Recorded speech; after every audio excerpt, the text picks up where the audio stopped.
everyone welcome back to Meera Brahma YouTube channel बिबार गिदिर नांखालायबायनाय बहा थांनाय जायो सोनाफोर नायलांबाय थादोलाय एक्चुअली आङो बाहाय बिबारसो लांनो फैदों मानो होनोबा 5 सेप्टेम्बर फैगासिनो नालाय 5 सेप्टेम्बराथ' मा दे नोंथांमोनहाबो निश्चय मिथिखागौ बिनि थाखायनो बिबार लांनो फैबाय आरोना दा समायना समायना मोजांखा बिबारफोराना गासिबो लाजोबनो लुबैखायो बेखौ लानो ना बैखौ लानो जालायखायो आरो कालारफोरखौ ना समायना समायना लाजोबनो लुबैखायो गासिबो बिबारफोरखौनो फाइनाली लाखांजोब्बाय आखाइ बुंलायनाय दानिया न' फारसे थांसै दा पेट फुजानि थाखाय बेदर एसे लालायबाय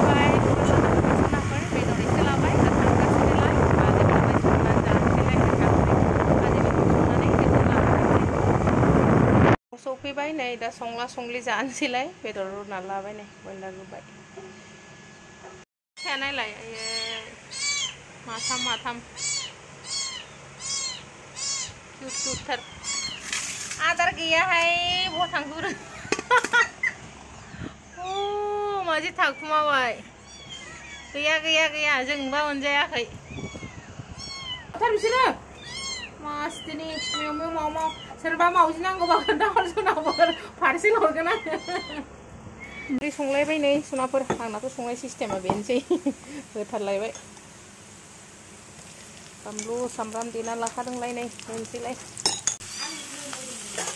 औ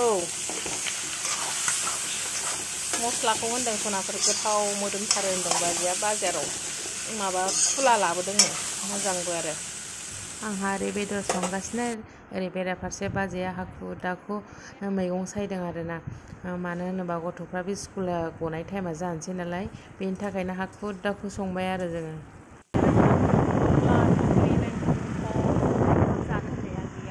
जानो हास्लाबासै दा हाखु दाखु जाखाबाय नाय सनाफोर आं थादोंमोन ना बे आदामोनाव फैबाथाय गेटआ बन्द' जायो नै दिनैहाय बन्द' लोगो मोनलायबाय जेब्लायनो फैयो माने ट्रेननि इन्जिनानो बन्द' मोनखायो आरो बे गेटआ बन्द' जानाय लोगो मोनखाथारो बन्द'सो आधा घन्टा नांबावगोनसोनो गिदिंनासो फैफिननांबाय दस्रा लामाजों थांफिननांसिगोन आधा घन्टा नांबावगौ जायो मेसिन खामानि मावगासिनो नालाय ओंखायनो गिदिंनासो फैफिनबाय टाइम हास्लाबै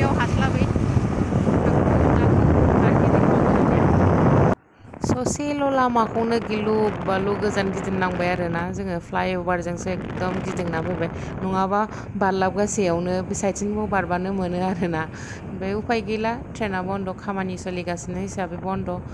मानिनांगौबो जायो नालाय दा जोङो फ्लाइअभारजों गिदिंनानै थांगासिनो आरोना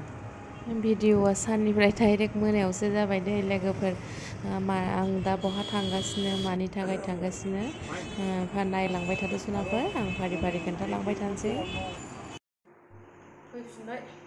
ओंखाय बिनि थाखायनो हाखु दाखु खारनांबाय आङो प्लेन हाफ पेन्ट नांगौ जाहैदों गाबोनहाय माबा ओरैनोथ' जन्माष्टमिया माबायावसो खोमा मानडेआवसो खोमा गाबोन सेलिब्रेट खालामगोन नागिरदों नालाय मटका फर्ट माने मटका माबाथारोनो दिख्रुबथारोनो आइनो हाया दै बियो बाबु आंनो दै लाबोलाय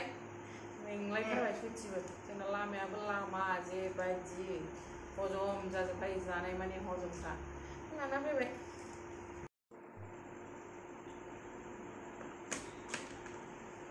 गोदना रानखांलायबाय सनाफोर ओमफ्राय आरो दहायथ' आङो भिडिअखौ कमप्लिट लाजोबनो हायासैना सनाफोर खेबसेनो बेलासियावसो लाफैबाय आङो दा दहाय लाबोनायफोरखौ आं जेबो देखायनो हायासै जायखौ माथो देखायबावनो आङो बिबार एरि लाबोबाय ओमफ्राय आदामोनाव ओंखाम जाबोनो होननायाबोथ' हास्लाबसै स्कुल टाइम जानायनि हाखु दाखु फैबाय ओमफ्राय मेंनानैहाय फैनानैहाय फिसालायाबो सफैबाय आंहाबो ओंखाम जाखांनानैहाय मेंनाय मोननानै जेबो खालामनो गोसो जायासै सनाफोर ओंखाम जाखांबाय दुमफ्ला ओमफ्राय फिसालायाबो उन्दैयाबो खर' सादों होनबायना बेबो आं दिनै टिउसन थांला मा होनबाय आरो ओमफ्राय अनबो ओंखारबाय आं एक्सट्रा जा खस्थ'बो मोनोना फुंनि 8:30आवनो थांसै 3:30आव सफैसै ओमफ्राय आरो जाखां लोंखां दुगैखां 4:00आव टिउसन खर' सादों होननायखाय थाथोंसै नंनानैहाय दोनलाङासै आरो आं दिनै बिमा फिसा उन्दुबाय जा उन्दुदों 6:00आव सिखारबाय जोङो 4:00आव उन्दुनानैहाय 6:00आव सिखारबाय ओमफ्राय 6:00आव सिखारनानैसो खोन्थाबाय आरो मा गाबोन प्रग्राम दङ हाफ पेन्ट नांगौ बेनि थाखायनो इमारजेन्सि खारब्रबलांनांबाय आङो ओमफ्राय बायहेरायाव ओंखारबाथ' जानायखौथ' बावबोखाया मिस्टि लाना फैलायबाय निमखि लाना फैलाय पेट फुजाखौथ' खालामनांखाथारगोन ना जाना लानोसै बिबारफोरखौथ' आरो मानि थाखाय लाबोदों नोंथांमोना निश्चय मिथिखाबाय जानांगौ 5 सेप्टेम्बरावथ' टिचार्स डे फैगासिनो नालाय स' बेनि थाखाय लाबोखाबाय आरो ना पेकिं खालामनो मानोबो बिराद टाइम नांगौना ओंखायनो लासैनो खालामखानोसै ओंखायनो लाबोबाय आङो